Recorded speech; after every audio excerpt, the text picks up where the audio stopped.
फिर से स्वागत है नए वीडियो में। आज हम बात करेंगे जिसकी बारे में बात करने जा रहे हैं, आप लोग उससे परेशानी है। जी हाँ, बिल्कुल मैं बात करने वाला हूँ इंडिगो एयरलाइन की। पता ही चल गया होगा कैसा माहौल है इंडिगो पे। तो फिर से जाना आना रहेगा, वो बाद में बताइएगा। हम कंपनी का कुछ बेसिक से चीज़ें जान लेते हैं इसके बारे में। ज़्यादा डिटेल में मैं बताने नहीं जाऊँगा क्योंकि ज़्यादा डिटेल का डेटा मेरे पास है नहीं। कुछ ही है, कुछ इन्फॉर्मेशन लीजिए, इंडिगो के बारे में जानिए। तो चलिए स्टार्ट करते हैं। हम सबसे पहले इंट्रोडक्शन कर लेते हैं। ये इंडिया की लार्जेस्ट पैसेंजर एयरलाइन है। बात की जाए कंपनी कब बनी थी, तो ज़्यादा पीछे की बात नहीं है, बस 2006 ही में बनी थी। हेडक्वार्टर की बात की जाए तो गुरुग्राम में है, हरियाणा में। और ये rapidly grown to become India largest passenger airline है।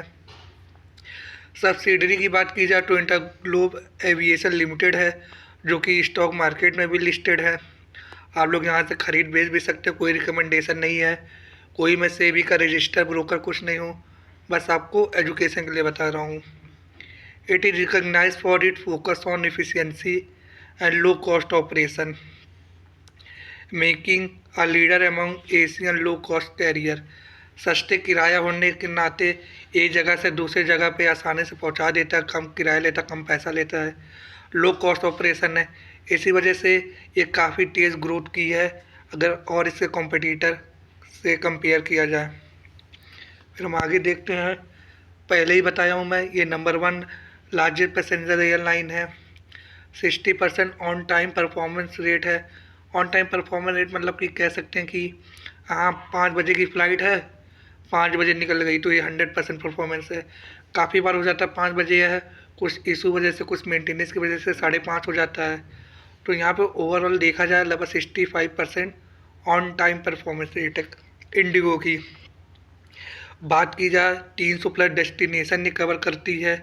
इसके डिफरेंट रूट हैं, मल्टीपल रूट कह सकते हैं, जिसमें से डोमेस्टिक और इंटरनेशनल दोनों मिला के लगभग 300 डेस्टिनेशन है। यानी 300 प्लेसेस ऐसे हैं जहाँ पे इंडिगो की फ़्लाइट रेगुलर आती जाती रहती हैं बराबर कंटिन्यू। फिर हम कुछ हर कंपनी की तरह इसका भी कुछ माइलस्टोन देख लेते हैं। जैसे हर कंपनी का कुछ रहता ही है माइलस्टोन, इसका भी है। तो 2006 में बनी थी, पहले ही बताया। 2011 में ये इंडिया की लार्जेस्ट एयरलाइन बन गई। 2022 की बात की जाए तो इन्होंने इंडिया के बाहर भी अपना धंधा चालू कर दिया। मतलब कि ये इंडिया में ऑपरेट करती थी, लेकिन 2022 के बाद ये इंटरनेशनल गई है। उससे पहले तो इंडिया का ही मार्केट में डोमिनेट कर रही थी। फिर क्योंकि अब ये जगह मार्केट डोमिनेट करने से सस्टेन हो जाता है, उतना रेवेन्यू, उतना ग्रोथ फास्ट नहीं हो पाता, तो ऑब्वियस की बात है कि इंटरनेशनल एक्सपेंशन करना ही पड़ेगा अगर रेवेन्यू सेल सब कुछ बढ़ाना है। ये रहा। और फिर सबसे इम्पोर्टेंट होता है बिजनेस मॉडल, तो इसका भी देख लेते हैं। पहला है कॉस्ट एफिशिएंसी। रही कॉस्ट एफिशिएंसी की बात, तो maximising affordability, minimising operating cost and passing the saving directly to customer through competitive fare structure. इन्होंने कॉस्ट से रिलेटेड ऐसे स्ट्रक्चर ही बना दिए हैं कि ऑटोमेटिकली एफिशिएंसी आ जा रहा है, यानी लार्ज लेवल पे ऑपरेट करने लग जा रहे हैं। तो काफ़ी फैक्टर हैं।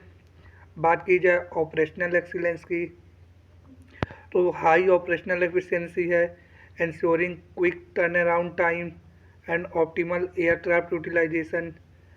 सो ऑपरेशनल एक्सीलेंस की बात की जाए तो इनका जो टर्न अराउंड है, कह सकते हैं कि एक एरोप्लेन आया, डिपार्ट हुआ, तुरंत फ्लाई हो गया, तो ये क्विक है और काफ़ी अच्छा है, जिसकी वजह से इनको ऑपरेशनल एफिशिएंसी भी काफ़ी अच्छा होता है।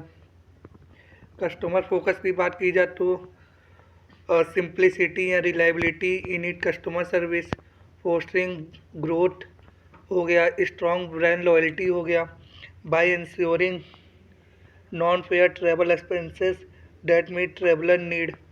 यानी कि फालतू खर्चे उर्चे कस्टमर से ना करा के सिंप्लिसिटी और रिलायबिलिटी देना, जिसकी वजह से कस्टमर का ये फोकस गेन कर सकें और अपने ब्रांड की लॉयल्टी कर सकें, इसके लिए फोकस रहता है।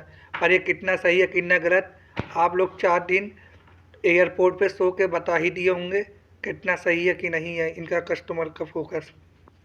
वैसे ये लोग ट्रीट कर रहे हैं, फ़्लाइट कैंसिल कर करके आप लोग दिक्कत दे रहे हैं। फिर हम बात करते हैं fleet strategy focus on Airbus A320 family. यहाँ पे एयरबस A320 फैमिली इसलिए मैं कह रहा हूँ क्योंकि जिन जितनी इनके पास फ़्लाइटें हैं, एयरप्लेन हैं, वो इसी कैटेगरी के है एरोप्लेन इनके पास A320 फैमिली की। अब इससे कुछ डिस्क्रिप्शन हम जान लेते हैं क्या चीज़ है। So the A320 family ensure operational efficiency and simplicity. इस फ्लीट की जितनी फ़्लाइटें हैं वो काफ़ी हेल्प करती हैं ऑपरेशनल एफिशिएंसी एंड सिंप्लिसिटी, मतलब कि काफ़ी पैसे बचाती हैं। ना ज़्यादा मेंटेनेंस इनको चाहिए, ना कुछ चाहिए, सिंपली सा है। आई तेल भराया गया इसमें, सारे सेफ्टी मेजर फॉलो किए गए, फ़्लाइट टेक ऑफ हुई, ज़्यादा खींच पेच कुछ नहीं रहता है। इसलिए इसको इंडिगो ज़्यादा यूज़ करती है A320 फैमिली कैटेगरी की। फिर बात करते हैं operational highlight, efficiency and performance की। सो ऑन टाइम परफॉर्मेंस रहता है, क्विक टर्नअराउंड रहता है, यानी एक प्लेन जब तक आके पार्किंग में लग रही तब तक ये फ़्लाइट के लिए रेडी हो गई। हाई यूटिलाइजेशन यानी maximising fleet operation through strategic scheduling. इनका ऑपरेशनल एक्सीलेंस भी है। हाँ, तब एरोप्लेन ही अच्छे से रहेंगे तो उसको मेंटेनेंस करने में, टर्न अराउंड में, परफॉर्मेंस में सब कुछ अच्छा होगा तो ऑपरेशन भी अच्छा ही होगा। कस्टमर एक्सपीरियंस की बात की जाए तो सेटिस्फेक्शन थ्रू एफिशिएंट प्रोसेस। पर इस समय कुछ दिन से तो लग तो नहीं रहा है कि कस्टमर एक्सपीरियंस अच्छा है, सबसे निहायती है, सबसे बेकार ही है। एयरपोर्ट पे जो एक हफ्ते से सो रहे हो तो बता ही देंगे कैसा एक्सपीरियंस है, तो हम ज़्यादा क्या ही बात की जाए। बात की जाए कनेक्टिविटी की तो टू पॉइंट है, यानी efficient route connecting major Indian city, यानी हर बड़े शहर में इनकी फ़्लाइटें चलती रहती है, हर जगह इनका टच पॉइंट है। टच पॉइंट से कह सकते हैं कि इनके एरोप्लेन आते जाते रहते हैं हर जगह से, इंडिया के किसी भी शहर में जो मेजर है इंडियन सिटी। कस्टमर सेंट्रिक की बात की जाए तो focus service enhancing passenger experience consistently. इस पर कुछ कहेंगे नहीं क्योंकि दो बार ऑलरेडी कह चुके हैं, जो एक हफ्ते से एयरपोर्ट पे सो के इतना बुरा हाल हुआ है। लीडरशिप एट इंडिगो की बात की जाए तो विजनरी लीडरशिप टीम है, काफ़ी जो लीडरशिप में जो टॉप लेवल पे हैं उनके पास काफ़ी अच्छा एक्सपीरियंस है, अब फ्लाइट से लेके और इस इंडस्ट्री से related. So one of the को फाउंडर जो हैं, जो कि सबसे पहला जिनका नाम आता है राहुल भाटिया जी का, तो को फाउंडर है और driving strategic vision and growth में इनका फोकस है। बात करें पीटर एल्बर की, जो कि CEO हैं, चीफ एग्जीक्यूटिव ऑफिसर, और ये इनका इंडिगो में रोल है कि focusing on international expansion strategy, ये फ़िलहाल कर रहे हैं 2022 से। बात की जाए मिलीवाटी डेमेड्रन की तो ये चेयरमैन है, प्रोवाइडिंग गवर्नेंस एंड स्ट्रेटेजिक ओवरसाइड। और फिर बाकी एडिशनल लीडर हैं जो कि ओवरऑल इंडिगो एयरलाइन को ऑपरेट करते हैं, मैनेज करते हैं। यही मेनली 3 लोग हैं, राहुल भाटिया जी, पीटर एल्बर और मिलवाटी डेमरोडेरेन। CFO की बात की जाए तो oversee financial strength and operational efficiency. COO की बात की जाए तो manage daily operation and service excellence. VP of HR की बात की जाए तो drive talent development, employ management. ये रोल है इंडिगो के लीडरशिप टीम के। फिर हम मैनेजमेंट स्ट्रक्चर की देख लेते हैं तो एजाइल फ्रेमवर्क है, कॉस्ट एंड डिसिप्लिन है, एम्प्लॉय एम्पावरमेंट है। एजाइल फ्रेमवर्क की बात की जाए तो that enable quick decision making and adaptability, allowing the organization to respond promptly to market change and operational challenge. Cost discipline की बात की जाए ensure efficient operation that enhance profitability while maintaining competitive pricing, which is vital for a successful low cost career. Employment empowerment की बात की जाए तो providing comprehensive training program that equip staff with skill necessary to maintain high service. So यहाँ पे employ empowerment की बात की जाए तो बहुत घटिया है, निहायती घटिया है, क्योंकि DGCA ने कह दिया कि 50% पायलट इसके अनस्किल है। और यहाँ पे हमें इनके स्ट्रक्चर में दिखा रहा है कि इक्विप प्रॉपर ट्रेनिंग प्रोग्राम होती है, एकदम झूठ बोल रहे हैं, क्योंकि प्रॉपर डेटा के थ्रू निकल के आया कि इनके पायलट ट्रेन नहीं थे।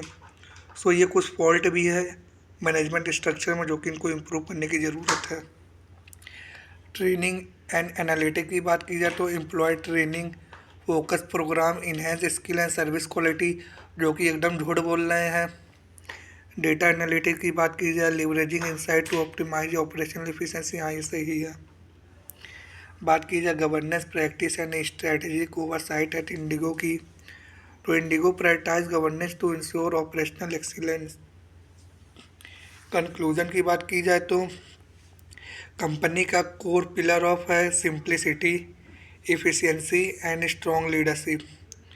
Bye focusing on streamline business model and maintaining a robust operational strategy, the airline has established itself as a leader in Indian aviation market. As Indigo to continue prioritize customer satisfaction and operational excellence, its future look promises amidst evolving industry challenges। ये है strategic priorities की बात की जाए तो domestic consolidation है, यानी strengthening relationship between regional airport and expanding domestic route to meet growing passenger demand. बात की जाए इंटरनेशनल एक्सपेंशन की तो कंपनी के सीईओ और ज़्यादा फोकस कर रहे हैं कि हाँ इंडिया के आउटसाइड भी हम अपने मार्केट को कैप्चर करें, क्योंकि कतर एयरवे और जो अदर एयरलाइन हैं वो बहुत तेज़ी से मार्केट कैप्चर करते हुए जा रहे हैं। तो इसकी वजह से ग्रोथ को कैप्चर करने के लिए, डिमांड को कैप्चर करने के लिए एक्सपेंशन कर रहे हैं।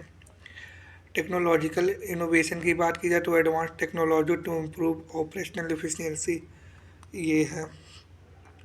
सो ओवरऑल देखा जाए जो भी दिक्कतें इस समय इंडिगो में चल रही है वो टेम्परेरी है। कंपनी इसको फिक्स कर लेगी, हफ्ता 2 हफ्ता 3 हफ्ता लगेगा, प्रॉपर ट्रैक पे आ जाएगा सब कुछ, तो परेशान होने की ज़रूरत नहीं है। कंपनी की जो भी नोटिफिकेशन है सबको ध्यान दीजिए। सो ओवरऑल देखा जाए कंपनी ग्रोथ अच्छी है, एयरलाइन की डिमांड अच्छी है। हाँ, पर जो ऐसे छोटे मोटे इशू हो रही है ना हो, इसकी वजह से इंडिया का एविएशन सेक्टर हैम्पर हो सकता है। सो ओवरऑल देखा जाए कंपनी अच्छे डायरेक्शन में है। तो अगर यहाँ तक देख लिया है, धन्यवाद। जब तक के लिए bye, take care, good bye.